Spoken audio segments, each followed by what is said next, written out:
Scott Ritter is arguably the most experienced American weapons inspector, and in this interview with Dennis J. Bernstein he levels a frank assessment of U.S. government assertions about chemical weapons use.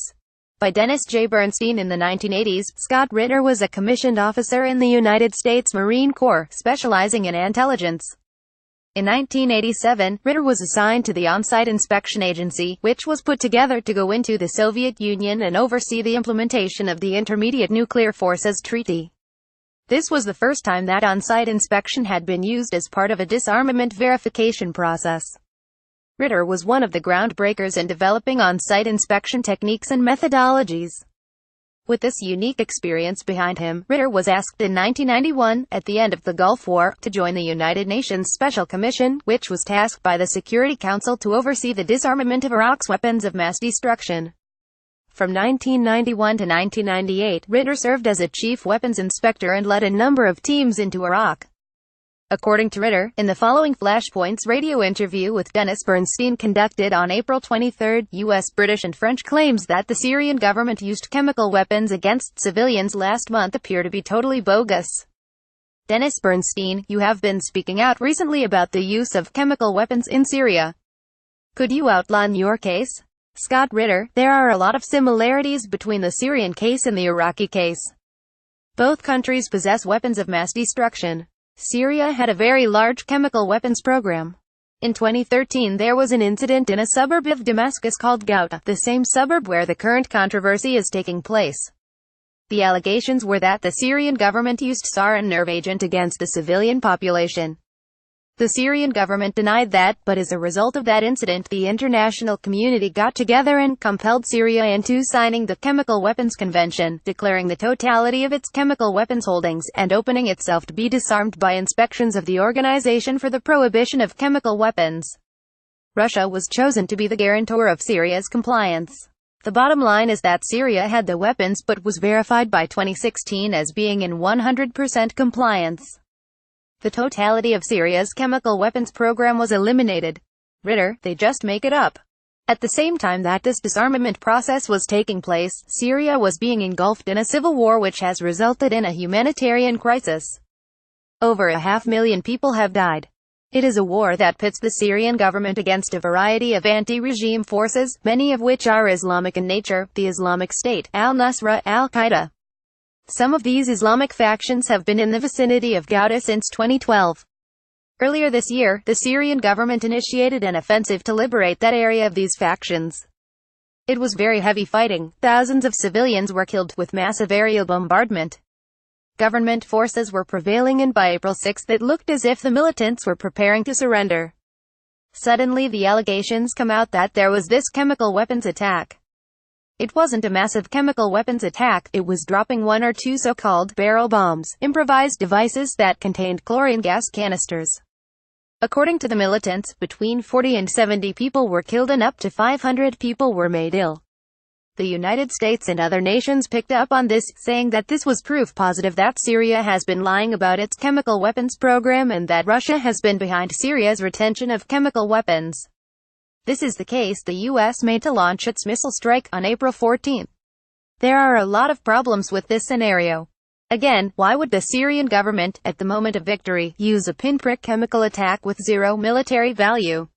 It added nothing to the military campaign and invited the wrath of the West at a critical time, when the rebels were begging for Western intervention.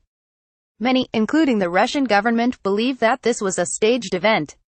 There has been no hard evidence put forward by anyone that an attack took place.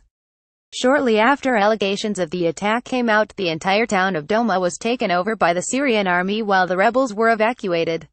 The places that were alleged to have been attacked were inspected by Russian chemical weapons specialists, who found zero trace of any chemicals weapons activity.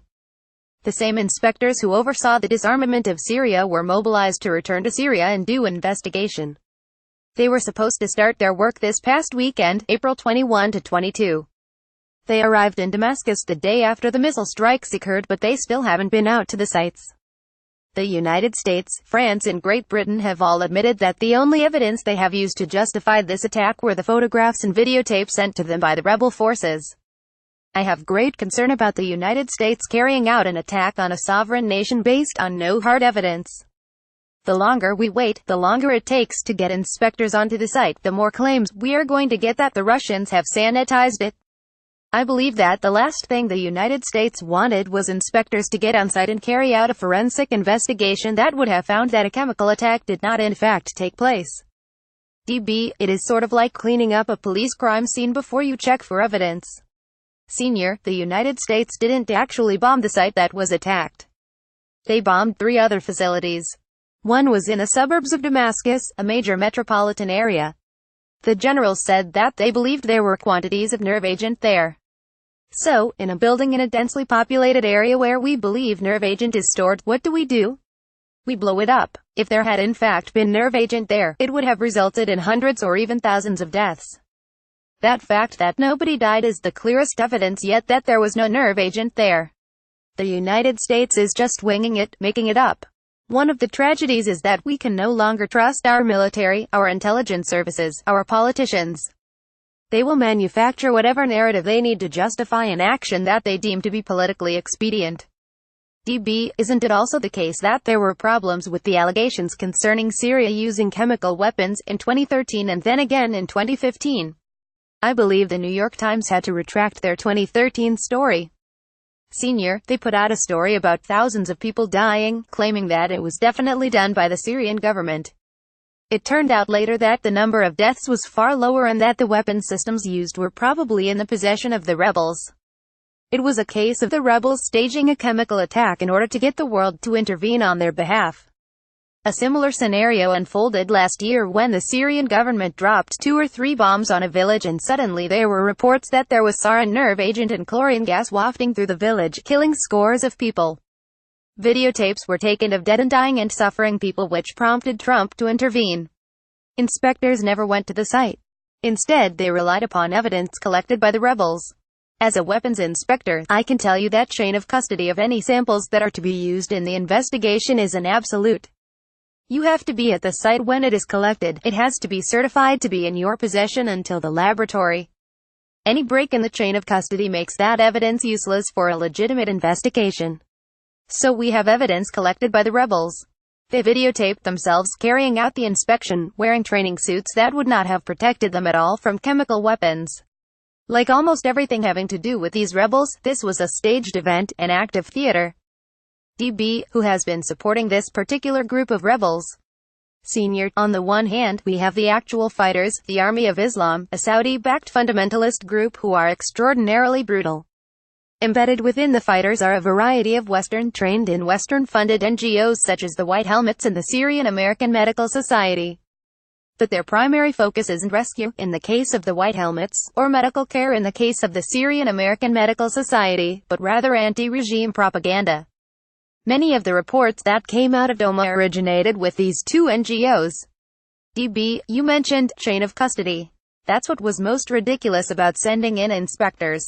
The first thing you would want to do is establish chain of custody and nail down the crime scene. Senior, I was a participant in the Gulf War and we spent the bulk of that war conducting a massive aerial campaign against Iraq. I was one of the people who helped come up with the target list that was used to attack. Each target had to have a purpose. Let's look what happened in Syria on April 14. We bombed 3 targets, a research facility in Damascus and 2 bunker facilities in western Syria. It was claimed that all 3 targets were involved with a Syrian chemical weapons program. But the Syria weapons program was verified to be disarmed. So what chemical weapons program are we talking about? Then U.S. officials said that one of these sites stored sarin nerve agent and chemical production equipment. That is a very specific statement. Now, if Syria was verified to be disarmed last year, with all this material eliminated, what are they talking about? What evidence do they have that any of this material exists? They just make it up. OPCW inspectors in Syria 2013. UN photo. If I had been a member of that inspections team, I would have been able to tell you with 100% certainty what took place at that site. It wasn't that long ago that the allegations took place. There are very good forensic techniques that can be applied. We would be able to reverse engineer that site and tell you exactly what happened when. Let's say an inspection team had gone in and we found that there was sarin nerve agent. Now, the U.S. government can say, there is not supposed to be any sarin nerve agent in Syria, therefore we can state that the Syrians have a covert sarin nerve agent capability. But still you don't know where it is, so now you have to say we assess that it could be in this bunker. We bombed empty buildings. We didn't degrade Syria's chemical weapons capability. They got rid of it. We were among the nations that certified that they had been disarmed. We just created this phantom threat out of nothing so that we could attack Syria and our president could be seen as being presidential, as being the commander-in-chief at a time when his credibility was being attacked on the home front. DB, amazing. That helps clarify the situation. Of course, it also leaves us terrified because we are so far away from the truth.